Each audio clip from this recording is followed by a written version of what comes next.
Get ready for the transcription. 3, 2, 1, start. I am thankful to you for having given me this opportunity long last to say a few words on the budget. Already much has been said, and I think the finance minister has come in for his share of congratulations as well as criticisms. So there is not very much to say, but I should like to say a few words. The increased development expenditure and the absence of any new taxation has earned for the budget a good response even from the businessman. I especially welcome the relief given to the middle classes by raising the exemption limit of income tax in respect of personal income. No doubt this is some relief to the middle classes, but I would request the finance minister if he could to raise this exemption limit from rupees 4,000 to rupees 6,000, as that would give substantial relief to the middle classes. I am indeed glad that the Taxation Inquiry Commission has been appointed with Dr. John Mathai as the chairman, and I am sure that many of the vexed problems may be solved through this commission.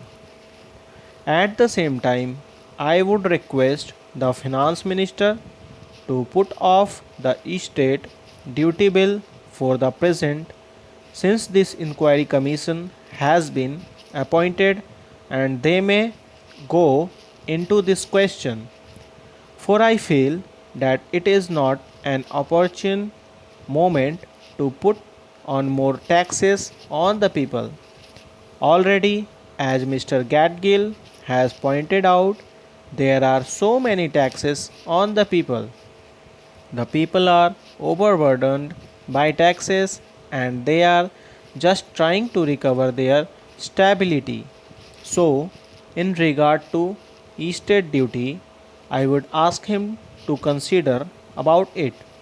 My reason for asking it to be postponed is, as I have said, that the people are still facing economic distress, and then our government is not able to offer the amenities which other countries have where the estate duty exists, such as free compulsory education for children, free medical aid, homes for the poor and the destitute, old age pension, etc.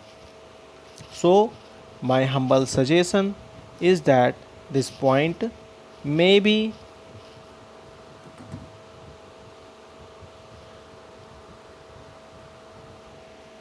considered by the Taxation Inquiry Commission.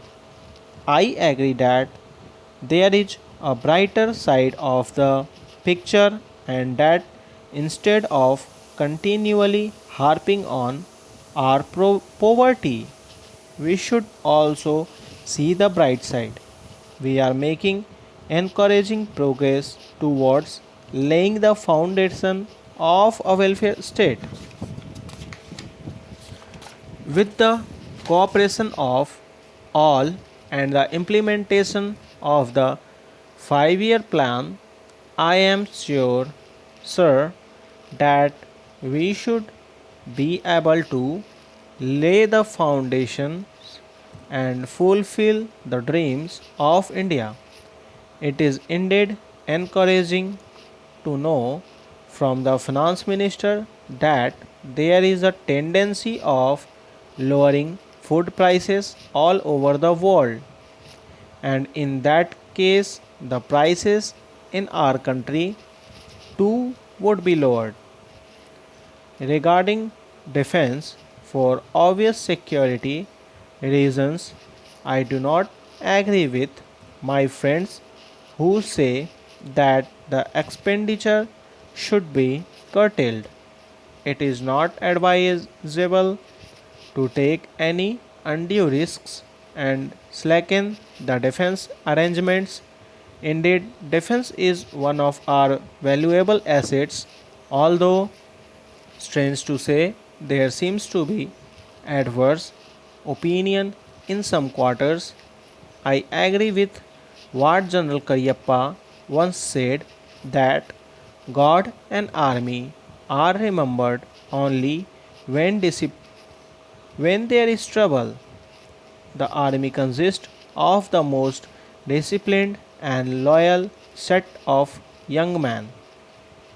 It would not be proper to affect economy in the pay of these brave officers, as it would not be an incentive for the right type of young men to join the army, and it would become ineffective and inefficient.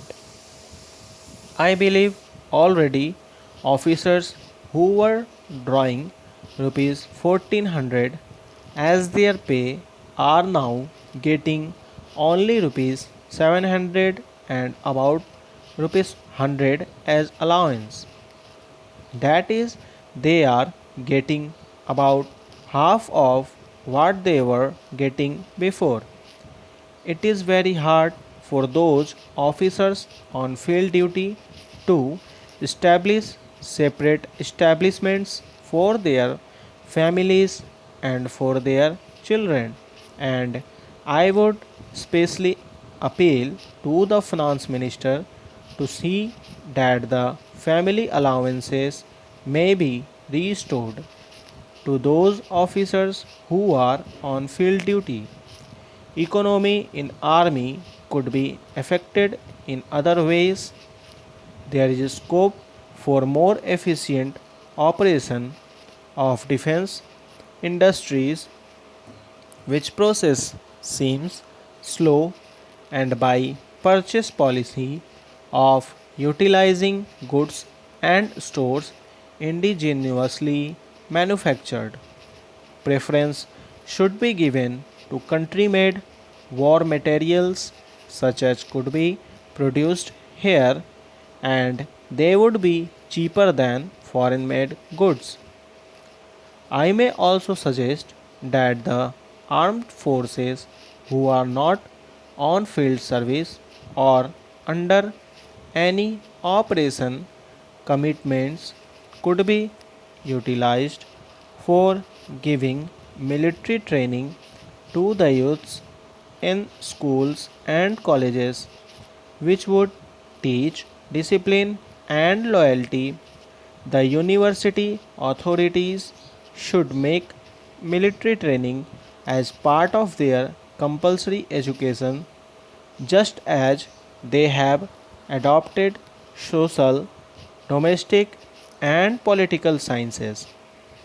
The National Cadet Corps is already inculcating military training in some universities such as Bombay and Calcutta. But if military training is made compulsory for our university students, it will go a long way. Stop writing. Guys, यहाँ आपकी Kailash Chandra volume 1 की exercise 3 या transcription 3 complete होती है। Hope करता हूँ आप लोगों ने लिख लिया होगा। तो गाइस, ये आपकी 80 to 100 वर्ड्स पर मिनट की स्पीड से आपकी ये डिक्टेशन थी, तो जो कि मैट्रिक और इंटर लेवल के स्टूडेंट्स के लिए थी। होप करता हूँ गाइस कि आप इसे अच्छे से लिख लोगे। कोई कन्फ्यूज़न हो तो कमेंट बॉक्स पे कमेंट ज़रूर करें। चैनल को अभी तक सब्सक्राइब नहीं किया तो प्लीज़ सब्सक्राइब कर लें, क्योंकि आप देख सकते हो हमारी फैमिली बहुत बड़ी नहीं है और मैं चाहता हूँ हर स्टूडेंट की हेल्प हो जाए। तो गाइस, ये आपके ऊपर है। चैनल को सब्सक्राइब करें, शेयर करें फ्रेंड्स के साथ, और वीडियो पसंद आई हो तो लाइक ज़रूर करें, और कोई भी क्वेरीज हो तो कमेंट बॉक्स पे कमेंट ज़रूर करें। तो गाइस, मिलते हैं अपने नेक्स्ट वीडियो में जो हमारी बेसिक बुक पे होगी। तब तक के लिए कीप प्रैक्टिसिंग, कीप सपोर्टिंग। जय हिंद।